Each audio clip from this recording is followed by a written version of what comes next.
បាទជំរាបសួរបងប្អូនលោកគ្នាបងប្អូនឃើញជ្រូកនៅខាងលើនេះគឺកើតឡើងដំបៅតិចណា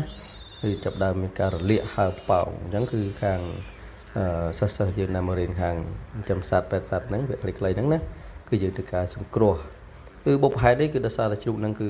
ទី1គឺអត់មានអនាម័យកន្លែងរស់នៅហើយវាមានរបួសដល់ពេលមានរបួសទៅមានរោគវាចូលអញ្ចឹងណាហើយយើងធ្វើការវះកាត់វាហើយយើងធ្វើការបាញ់ថ្នាំហើយយើងធ្វើការចាក់ថ្នាំផ្សះវាទៅតែវាលេចអីហ្នឹងហើយយើងនិយាយទៅយកចិត្តដាក់មែនតើទៅលើបញ្ហានៃការថែទាំនៅពេលដែលវាកើតមកហ្នឹងគឺកុំឲ្យវាមានការត្បាល់ឬដាច់រលត់ច្រើនអញ្ចឹងណាអញ្ចឹងគឺអ្វីដែលពេលដែលវាសំខាន់ដល់ពេលដែលវាហ្នឹងគឺជើងរបស់វាក្រាញជាមួយនឹងសាបមួយអីចឹងទៅវាធ្វើឲ្យមានការដាច់រលត់អញ្ចឹងយើងធ្វើការក្រាជាច្បើងឬក៏យើងមានជាកណាត់អីចឹងទៅយើងយកទ្រាប់ក្រោមណាបាទហើយពេលដែលកើតមកបាន24ថ្ងៃអីយើងធ្វើការចាក់ថ្នាំផ្សះអីបន្ថែមពីលើដើម្បីកម្មាការពារនៃពពួកបាក់តេរីមួយចំនួនដែលជ្រាបចូលទៅវាធ្វើឲ្យមានការដាច់រលត់ដូចជាហើមតិចមិនចឹងឯងចឹងណាពេលខ្លះវាហើមសន្លាក់តែពេលខ្លះវាហើមឈឺជើងពេលខ្លះហ្នឹងទៅវាកើតទុកជាជំងឺអីផ្សេងៗមានការរាករូសអីចឹងទៅអញ្ចឹងគឺយើងត្រូវយកចិត្តដាក់ទៅលើការថែទាំមែនតើចឹងណាបាទហើយនេះគឺជាសកម្មភាពរបស់សិស្សដែលគាត់មករៀនទីនេះដើម្បីមកអនុវត្តទៅលើការចិញ្ចឹមជ្រូក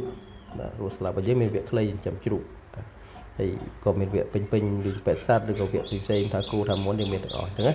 ចឹងមកទីនេះយើងអនុវត្តផ្ទាល់ទៅលើបងប្អូនមើលជើងនៅពេលដែលជើងវាខំទៅវាដាច់នៅក្រហមជើងអញ្ចឹងណាអញ្ចឹងទៅយើងប្រយ័ត្នហើយមួយទៀតក៏វាឆ្លងតាមការកាត់ធ្មេញដែរអញ្ចឹងណាការកាត់ធ្មេញយើងមិនបានអនាម័យមិនបានសម្លាប់មេរោគទៅលើសម្ភារៈហ្នឹងក៏វាធ្វើឲ្យឆ្លងបាក់តេរីដែរបងប្អូនមើលជើងវាឃើញដាច់ហើយនៅអាស្នាមជើងដាច់ហ្នឹងហើយដែលវាឆ្លងបាក់តេរីធ្វើឲ្យហើមតិចមិញឯងអញ្ចឹងហើយវាជាសន្លាក់ផ្សេងៗហ្នឹងតែជិះពេលយើងកាត់ធ្មេញកាត់អីហើយស្អាតហើយយើងត្រូវតែលាបថ្នាំកន្លែងធ្មេញរបស់វាបន្ថែមបងប្អូនត្រូវមានឧបករណ៍កាត់ទៅមានកត្រៃណាកាត់ធ្មេញល្អកាត់ទៅទេណាអានេះកត្រៃកាត់ខ្ចក់យើងហ្នឹងតែគាត់ថាយើងស្ទីរីសម្រាប់មេរោគលាបបេតាឌីនឬក៏លាងទឹកអំបិលតែកលស្អាតទៅមុនយើងយកកាត់ណា